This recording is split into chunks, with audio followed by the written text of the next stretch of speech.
Periodic table में अपन आगे बढ़ते हैं। आज मैं बात करूंगा डोबेराइनर ट्रायड्स की। ठीक है, स्पेलिंग गलत है, बी की जगह वी लिख दिया गया है, पता नहीं क्यों, बट अपन बात कर रहे हैं डोबेराइनर ट्रायड्स की। ये पहली बार जब पीरियोडिक टेबल नई नई डिस्कवरी हो रही थी, उस टाइम किया गया था, एक डोबेराइनर नाम का साइंटिस्ट था, उसने 3-3 एलिमेंट का ट्रायड्स बनाया था। मतलब 3-3 एलिमेंट का एक ग्रुप बनाया।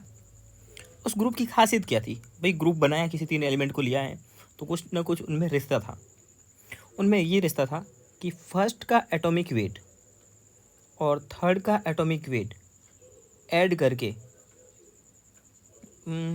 ये फर्स्ट 1 2 ऐसे लिखना सही होगा, ऐसा नहीं होगा। अपन लिखते हैं A1, मतलब फर्स्ट का atomic weight plus third number का एटॉमिक वेट, उसको 2 से डिवाइड करोगे ना, तो वो सेकंड वाले का एटॉमिक वेट आएगा। तो ये इसका कंसेप्ट था। ठीक है, तो ऐसे क्लोरीन, ब्रोमीन, आयोडीन का एक ट्रायड्स बना था।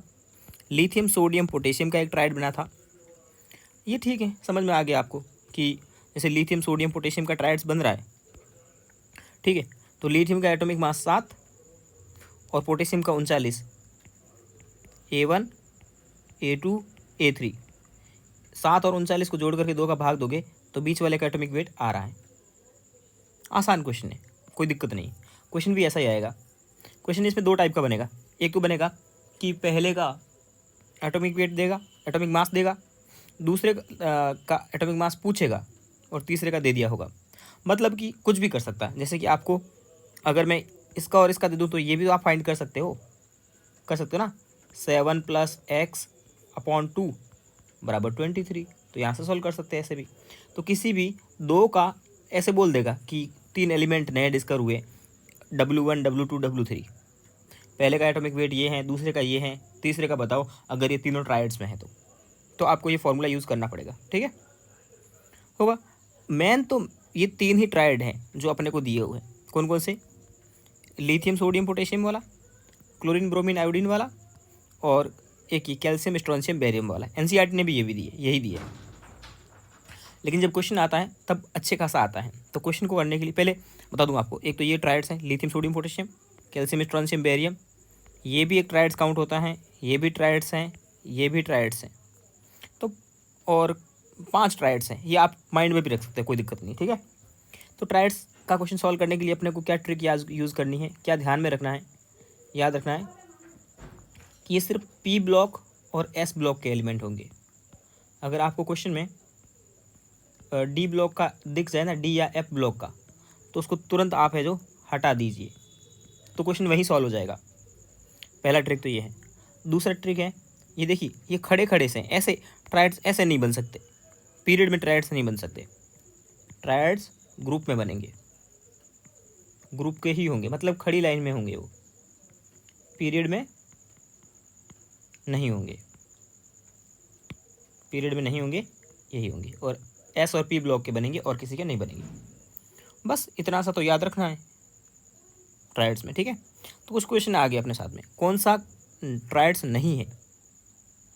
देखिए, लिथियम, सोडियम, पोटेशियम आपने पढ़ा था, क्लोरीन, ब्रोमीन, आयोडीन भी पढ़ा था, ये भी पढ़ा था। हालांकि पढ़े हुए हैं तो अपने को याद भी रहता है, तो अपन याद कर सकते हैं।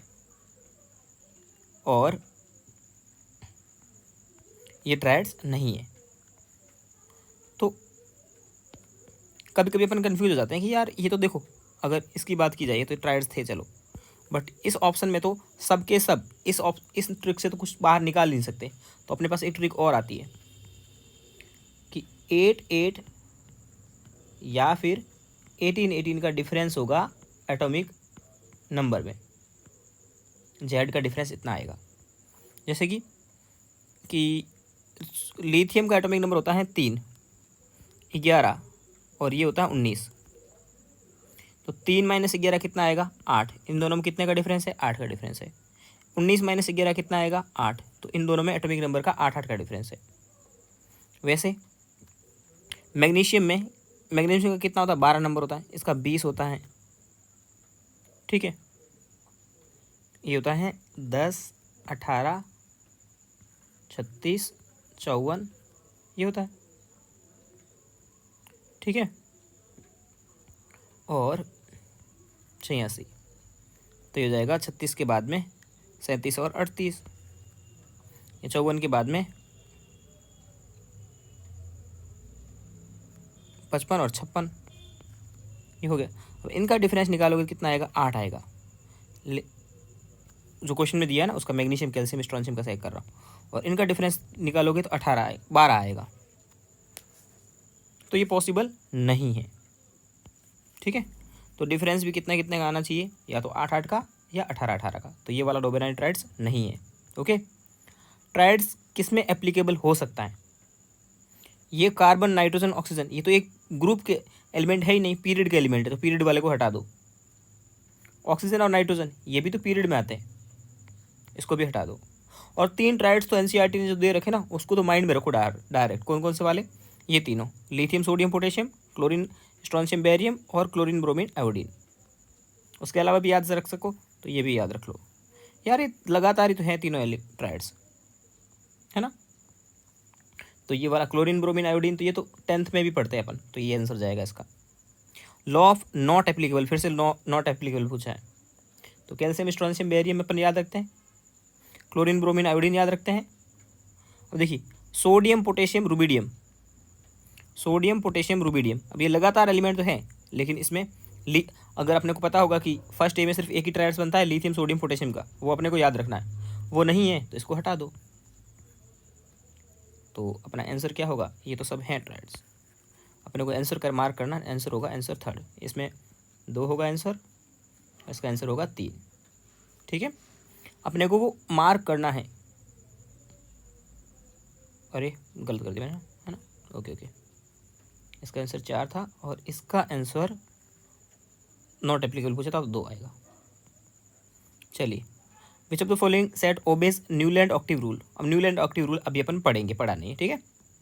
तो ट्राइड्स तो ये था, न्यूलैंड ऑक्टिव रूल क्या था। देखिए ट्राइड्स के बारे में यहाँ एनसीईआरटी में कुछ खास देखना नहीं है, क्लासिफिकेशन का ग्रुप और पीरियोडिक लॉ में पहले क्लासिफिकेशन किया गया था, डोबेराइन ने कब किया था, 1800 में, और 3 एलिमेंट्स के ट्राइड्स बनाए थे, और फर्स्ट का और जो मिडिल का एटॉमिक मास होता है ना, वो थर्ड का और फर्स्ट का एवरेज होता है। तो यहाँ से आपको कुछ भी नहीं पढ़ना है, अपन ने जो देखा वही है। फिर यहाँ पे न्यूलैंड आते हैं, वो ऑक्टिव रूल देते हैं, ये बोलते हैं कि हर एक 8th नंबर एलिमेंट वाले की प्रॉपर्टी वही होगी जो फर्स्ट वाले की होगी। तो मतलब कि जैसे संगीत के 7 सुर होते हैं ना, फर्स्ट के बाद 7 के बाद 8वां और पहला एक जैसा होता है, वैसे ही यहाँ पे भी पहला एलिमेंट और 8वें एलिमेंट की प्रॉपर्टी मैच करेगी, दूसरे की 9वें की मैच करेगी, तीसरे की 10वें की मैच करेगी, ऐसे प्रॉपर्टी मैच करती है, तो पहले की ऐसे, ठीक है। और न्यूलैंड ऑक्टिव रूल कैल्शियम तक वैलिड है, ये लाइन बहुत इंपॉर्टेंट है, true only for up to calcium. तो मतलब कि अपने पास जब क्वेश्चन आएगा ना, तब अपने पास यही इसकी लिमिट रहेगी कि क्या इसमें यही क्वेश्चन बन सकता है कि कौन से में फॉलो हो रहा है, कौन से में फॉलो नहीं हो रहा है। तो जो कैल्शियम से बाहर जा रहा है उसमें फॉलो नहीं हो रहा है, जैसे कि यहाँ पे है, बोल रहा है किस में फॉलो हो रहा है, ये तो कैल्शियम से बहुत ज़्यादा है एटॉमिक नंबर में, ब्रोमीन भी का एटॉमिक नंबर भी बहुत ज़्यादा, 20 से ज़्यादा, 20 तक ही वैलिड होता है ये, क्योंकि इनका एटॉमिक नंबर 20 से बहुत ज़्यादा है, यही है 20 तक। तो न्यूलैंड का ऑक्टिव रूल कब किस में ओबे होगा, बस याद रखना है 20 नंबर तक ओबे होता है, बस इतना याद रख दोगे काम हो जाएगा, ठीक है। और ये देखिए तीनों ट्राइड्स जो मैंने अपन को बोला है कि एनसीईआरटी ने दे रखे हैं, lithium sodium potassium, calcium strontium barium, chlorine bromine iodine, अगर पूछेगा तो यही पूछेगा, ठीक है। इसके अलावा कुछ एक साइंटिस्ट थे AEBD चैन कोर्टोइस, ठीक है, उन्होंने भी कुछ क्लासिफिकेशन किया था, लेकिन उसके बारे में इतना एनसीईआरटी लिखती नहीं है, ठीक है। Arrange then element order of increasing atomic weight cylindrical table, हाँ ये पूछ सकता है सिलेंड्रिकल टेबल किसने, मतलब एलिमेंट को एटॉमिक वेट के अकॉर्डिंग सिलेंड्रिकल अरेंजमेंट किसने दिया था, बस इतना याद रख लो, बहुत है। अभी आपने पढ़ भी लिया तो याद रहेगा आपको, जितना एनसीईआरटी मार्क करा रहा हूँ उतना सफिशिएंट है, ठीक है। मैंने पिछली बार भी बहुत कम क्वेश्चन करवाए थे, लेकिन उससे बहुत सारे क्वेश्चन आए हैं, पिछले साल जितने भी करवाए थे, आप जा करके देख सकते हो, प्लेलिस्ट में क्वेश्चन पढ़े हैं, सब कुछ आया था उसमें से। उसके अलावा एक लोथर मेयर कर्व आता है, ठीक है। लोथर मेयर एक साइंटिस्ट था, उसने कुछ कर्व प्लॉट किए थे, किस किस के बीच में, atomic volume, melting point, boiling point और एटॉमिक वेट के अगेंस्ट। देखिए यहाँ एटॉमिक वेट वॉल्यूम दिया है, यहाँ एटॉमिक वेट भी आ सकता है, यहाँ बॉइलिंग पॉइंट भी आ सकता है, यहाँ मेल्टिंग पॉइंट भी आ सकता है, कुछ भी आ सकता है। कौन कौन सी property? Melting point, boiling point, atomic weight और एटॉमिक वॉल्यूम, चारों प्रॉपर्टी में से कोई भी आ सकता है। देखो ये लिखा हुआ सब कुछ, मैं इसको हाईलाइट करता हूँ। क्या बोला है? फिजिकल प्रॉपर्टी आएगी कोई भी, ठीक है। एटॉमिक वॉल्यूम आ सकता है जिसको ग्राफ में दिया है, मेल्टिंग पॉइंट हो सकता है, बॉइलिंग पॉइंट हो सकता है, और एक्स एक्सिस पे एटॉमिक वेट होगा सिर्फ। यहाँ तो ये कोई सी भी प्रॉपर्टी हो सकती है, melting point, boiling point, atomic wait, atomic volume, पर यहाँ सॉरी एटॉमिक वेट, हाँ तीनों में से, और यहाँ आएगा एटॉमिक वॉल्यूम। तो ग्राफ ऐसे बनेगा। और इस ग्राफ से अपने को क्या याद रखना है कि ग्राफ के पीक पे कौन है? पीक पे है एस ब्लॉक का फर्स्ट ए, ठीक है। ग्राफ में जब असेंडिंग ऑर्डर में जब अपन ऊपर चढ़ रहे हैं तो कौन सामने आ रहे हैं? इसे पहाड़ समझ लो, ऐसे ऊपर चढ़ रहे हैं तो कौन आ रहे हैं? हेलोजन। असेंडिंग कौन है? हेलोजन। जो ग्राफ को पहाड़ मानो, पहाड़ से नीचे उतरोगे तो कौन आ रहा है सामने?